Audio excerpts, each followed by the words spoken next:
अस्सलामुअलैकुम, welcome to my channel. आप सब लोग मेरे चैनल को सब्सक्राइब कर दीजिए, साथ ही बेल आइकन भी प्रेस कर दें ताकि मेरी आने वाली हर वीडियो आप लोगों तक आराम से टाइमली पहुंच सके।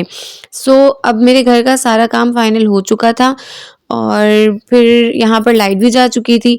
मैंने सोचा कि चलें अब मैं क्लियरली एक जो ये वाला शॉट है वो ले लूँ और साथ ही साथ कपड़े भी धुले थे आज घर में, और ये वाला प्लांट जो कि कल परसों तक इंशाल्लाह इसकी भी ट्रिमिंग और सेटिंग वगैरह बाकी है। खाने में मैंने बनाई थी आलू की कतलियाँ दोपहर में ही आज, क्योंकि शाज़ेन के स्कूल की टाइमिंग्स भी चेंज हो गई है सर्दियों की वजह से, तो सुबह जल्दी उठना पड़ता है और सारे काम भी जल्दी-जल्दी हो जाते हैं। यहाँ पर मैं आपको अपना बेडरूम दिखा रही हूँ और ये है मेरा बेडरूम और ये है मेरा पूरा पोर्शन ऊपर का। माशाल्लाह मैं जॉइंट फैमिली में रहती हूँ और नीचे सास और जेठानी ये सब लोग रहते हैं। ऊपर मेरा पोर्शन है और यहाँ पर सारा काम फाइनल करने के बाद मैंने शावर ले लिया। बच्चे नीचे खेलने के लिए गए हुए थे, तो मैंने फटाफट से अपने सारे काम निपटाने के बाद शावर लिया। शावर लेने के बाद अपनी स्किन केयर की, क्योंकि हम जो हाउसवाइफ्स होती हैं ना वो अपने घर के कामों में इतना ज़्यादा बिज़ी हो जाती हैं कि अपने आप को भूल ही जाती हैं, अपनी सेल्फ केयर नहीं करती हैं।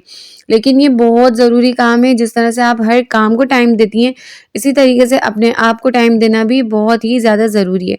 तो मैंने यहाँ पर ऑलिव नेचुरल्स का सीरम यूज़ किया और बहुत अच्छा सीरम है। इसके बाद मैंने ओलिविया का मॉइस्चराइज़र लोशन लगा लिया था, वो मेरा मोस्ट फेवरेट है और तकरीबन 2-3 सालों से मेरे साथ है। मैंने इसके बाद कोई और मॉइस्चराइज़र ट्राई ही नहीं किया। देन फिर मैंने उसके बाद अप्लाई कर ली है थोड़ी-सी फेयर एंड लवली, ताकि थोड़ा-सा फेयर लुक आ जाए, और उसके बाद मैं यहाँ पर मिस रोज़ का लिप ग्लॉस यूज़ कर रही हूँ। लिप्स पे भी यही लगाऊँगी और साथ ही 2-2 डॉट्स मैं अपने चीक्स पर भी लगाकर टिंटेड इफ़ेक्ट दे दूँगी, ताकि जो फेस है वो थोड़ा-सा फ्रेशली लगे। और हेयर्स मेरे वेट थे, तो फिर मैंने यहाँ पर हेयर सीरम भी अप्लाई कर लिया था, लेकिन वो वाला क्लिप मैंने रिकॉर्ड नहीं किया। अपने आप को टाइम देना इतना ही इम्पोर्टेंट है जितना कि किचन को टाइम देना इम्पोर्टेंट है। क्योंकि किचन को अगर आप क्लीन नहीं रखेंगे तो वहाँ पर भी डर्ट, मेसी और इतना सब कुछ, फिर देखने का भी, किचन में जाने का भी दिल नहीं चाहता। इसी तरीके से अगर आप अपने आप को भी टाइम नहीं देंगी, अपनी केयर नहीं करेंगी, अपना ख़्याल नहीं रखेंगी, रेडी नहीं होंगी, तो फिर आपके हस्बैंड भी आपको नहीं देखेंगे और वो स्लो दूर होते चले जाएँगे। ये है मेरा फाइनल लुक। देखिए कुछ भी नहीं किया, जस्ट काजल, लिप ग्लॉस और इसी तरह की चीज़ों से जो फेस है वो कितना ज़्यादा फ्रेश लग रहा है। अब चूँकि मुझे कुकिंग का इतना ज़्यादा शौक है, तो जिन्हें कुकिंग का शौक हो उन्हें बेकिंग का शौक ना हो, ऐसा हो नहीं सकता। तो मैंने यहाँ पर माइक्रोवेव ओवन जो है वो मँगवाया था। हमारी एक जो शॉपकीपर हैं वहीं से हमारा सारा इलेक्ट्रॉनिक्स आते हैं। तो मैंने उन्हें कोई और मॉडल बताया था, उन्होंने मुझे कोई और मॉडल सेंड कर दिया। मुझे चाहिए था कन्वेक्शन, और ये है just microwave oven, grilling plus combination वाला जो होता है ना, फीचर्स वो इसमें हैं। और वो यही कह रहे हैं कि नहीं इसमें भी बेकिंग होगी, बट मुझे कन्वेक्शन चाहिए था, इसीलिए मैंने ये बॉक्स को ओपन तक नहीं किया। लेकिन मैंने सोचा कि मैं आप लोगों के साथ शेयर कर दूँ। अगर किसी के पास ये वाला ओवन है तो वो इसका रिव्यू मेरे साथ ज़रूर कमेंट बॉक्स में शेयर कीजिएगा कि क्या वाक़ई इसमें बेकिंग होगी। क्योंकि मैंने जितनी भी वीडियोज़ देखी है ना, उसमें यही है कि इसमें बेकिंग का वो रिज़ल्ट नहीं आता जो कि कन्वेक्शन में आता है, और मुझे कन्वेक्शन ही चाहिए था, बेशक वो हायर का ही क्यों ना हो। इसके बाद बना लेते हैं बहुत ही मज़ेदार सी ये वाली एक हलवा या चिक्की। सर्दियों का बहुत ही इम्पॉर्टेंट तोहफ़ा है और आप सब लोगों को बनाना चाहिए, ट्राई करना चाहिए, अपनी फैमिली को भी खिलाना चाहिए, अपने बच्चों को भी खिलाना चाहिए, और स्पेशली बच्चों के लिए बहुत ही ज़्यादा अच्छा है। यहाँ पर मैंने ले लिए हैं नट्स। आप इसको चॉप ही कीजिएगा। मुझसे गलती हो गई थी कि मैंने इससे जो चॉपर होता है उसमें जस्ट 2 राउंड्स मैंने इसको घुमा लिया, लेकिन वो बहुत ही ज़्यादा जो है ना वो फाइन हो गया। मुझे इसके अंदर थोड़ा-सा दरदरा चाहिए था, तो इसमें चॉपिंग ही बेस्ट रहेगी जो कि हाथों से होगी। उसके बाद मैंने ले लिया है 2 कप आटा। आटे में इतना ज़्यादा फ़ायदे हैं, विटामिन्स हैं, ये सब कुछ है, नट्स आपके बच्चों की बोन्स के लिए बहुत ज़्यादा हेल्दी हैं। लेकिन शर्त है कि आप आटे को बहुत अच्छे तरीके से भूनेंगे। आटा बहुत अच्छे तरीके से भुना हुआ होना चाहिए, बिल्कुल स्लो फ्लेम पे आटा हमें भूनना है। साइडों से निकालते जाएँगे ताकि कहीं ऐसा ना हो कि बीच से आटा भुन रहा हो और साइडों से जल रहा हो, और फिर बाद में आप उसे एकदम से मिक्स कर दें, तो पूरा जो ये हलवा है उसका टेस्ट ही ख़राब हो जाए।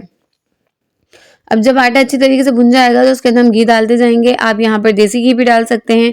मैंने नॉर्मली घी यूज़ किया क्योंकि देसी घी घर में कोई नहीं खाता, मैं भी नहीं खाती, मेरे बच्चे भी नहीं खाते, और शायद ही बहुत ही ऐसा रेयर घरों में होता होगा कि जहाँ पर देसी घी नहीं खाया जाता, बट नहीं खा सकते, नहीं खाते।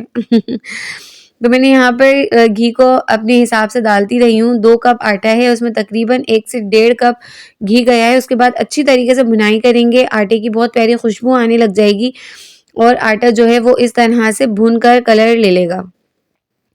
अब अगर आपको चीनी बिल्कुल मेल्ट अच्छी लगती है, तो आप जब आटा भून रहे हों, घी के साथ ही चीनी भी डालकर उसे भून लें।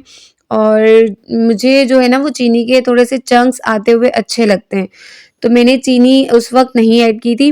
मैं चीनी अब जब ट्रे के अंदर इसे स्प्लिट कर दूँगी ना, उसके बाद मैं चीनी ऐड करूँगी, ताकि चीनी की मिठास भी प्रॉपर्ली आ जाए और जो वो एक दाना बनता है ना दरदरापन, जो बाइट लेने पर जो चीनी टूटती है और मुँह में मेल्ट होती है, वो अच्छा वाला इफ़ेक्ट लगता है मुझे। तो मैं चीनी अब यहाँ पर इस पॉइंट में ऐड कर दूँगी। सारे हलवे को मैंने अच्छी तरीके से भून लिया था घी में और उसके बाद मैंने ट्रे में डाल दिया और देखें अब मैं यहाँ पर चीनी ऐड कर रही हूँ। 2 कप आटे में आप तो वैसे अपने टेस्ट के हिसाब से ही जो है वो चीनी ऐड करेंगे और जो मैंने यहाँ पर ऐड की थी, मुझे वैसे भी चीनी थोड़ी-सी ज़्यादा पसंद है मीठा, तो मैंने यहाँ पर पूरा 1 कप शुगर ऐड किया था।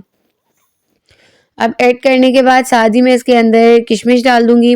किशमिश के बाद जो नट्स मेरे पास बचे हुए थे रोस्टेड वाले, वो मैं ऐड कर दूँगी। आप चाहें तो इसके अंदर खोपरा ऐड कर सकते हैं, चाहे तो जब आप आटा भून रहे हों उस वक़्त आप इसके अंदर सूजी भी ऐड कर सकते हैं भूनते वक़्त, ताकि सूजी भी अच्छी तरीके से भुन जाए। बेसिकली इसका पर्पस ये है कि आपको नट्स और आटा और घी ये सब कुछ मिक्स होकर आपको एक इतना अच्छा प्रोटीन मिल जाए। आपके बच्चों में जितनी भी आयरन डेफिशिएंसी है या बच्चे अक्सर इस तरह की चीज़ों को चॉकलेट्स या आप इसका कोई भी शेप दे सकते हैं। बिस्किट्स वाले कटर में आप कोई भी बिस्किट का शेप दे दें, कुछ भी दे दें। बेसिकली बस बच्चों को खिलाना इम्पोर्टेंट है। और ये मैंने बनाया भी शाज़िन के लिए ही था, साथ में मैंने भी खाया, बहुत यम्मी बना था, बहुत मज़े का बना था। आप लोग भी ज़रूर ट्राई करें, अगर रेसिपी अच्छे लगे तो फिर मुझे फीडबैक लाज़मी दीजिएगा। सो यहाँ पर मैंने अच्छी तरीके से मिक्स कर लिया, नट्स डाल दिए, किशमिश डाल दी और उसके बाद अब मैं मिक्स करती जाऊँगी क्योंकि चीनी हमें क्योंकि गरम है ना, गरम-गरम निकाला था तो गरम-गरम में ही चीनी ऐड कर देंगे, तो चीनी जो है वो काफ़ी हद तक डिज़ोल्व हो जाएगी इसके अंदर ही। उसके बाद मैंने इसे अच्छी तरीके से मिक्स करने के बाद अब एक ट्रे के अंदर आप इस तरह से इसे स्प्लिट करते जाएँ और फैलाते जाएँ, फिर स्प्लिट करते जाएँ, फैलाते जाएँ तो एक लेयर बन जाएगी जो कि बिल्कुल इक्वल होनी चाहिए, कहीं से थिन, कहीं से थिक नहीं। स्पैचुला की हेल्प से करेंगे तो काफ़ी अच्छी तरीके से ये जो है वो सारा का सारा लेवल्ड भी हो जाएगा और जम भी जाएगा। ड्राई होने के बाद ये जो इसकी एक-एक पीस है ना, वो बिल्कुल टुकड़ियों की तरह निकलेगा और आप चलते-फिरते आप खुद भी ले लें, खा लें, बच्चों के हाथ में पकड़वा दें। बच्चे घूमते-फिरते खा पी के ख़त्म भी कर देंगे और ये क्वांटिटी इतनी ही बनेगी कि अगर कोई इसे शौक से खाएँ, तो तकरीबन 2 से 3 दिन में ख़त्म हो जाएगा। पर्सनली मेरा ये मानना है कि मैं चीज़ों को ना तो फ्रिज में बहुत ज़्यादा फ्रीज़ करके रखती हूँ, ना ही मैं इतनी क्वांटिटी में बनाती हूँ कि वो चीज़ें कोई महीनों-महीनों चले, मुझे नहीं अच्छा लगता। मैं बस हद से हद अगर किसी चीज़ को रख कर खा भी लूँगी ना, तो वो 1 हफ़्ते से ज़्यादा मैं नहीं रख सकती या 1 हफ़्ते से ज़्यादा रखी हुई चीज़ को मैं खा नहीं सकती। तो मैं बनाती ही नहीं हूँ इतना कि वो चीज़ें इतनी लंबी चलें।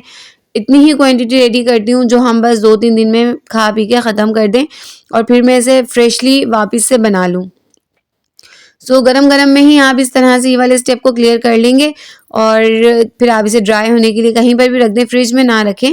बेहतर है कि किसी भी सेफ जगह पे रखें जहाँ पर बच्चों का हाथ वगैरह ना पहुँचे, ताकि ये अच्छी तरीके से ड्राई हो जाए।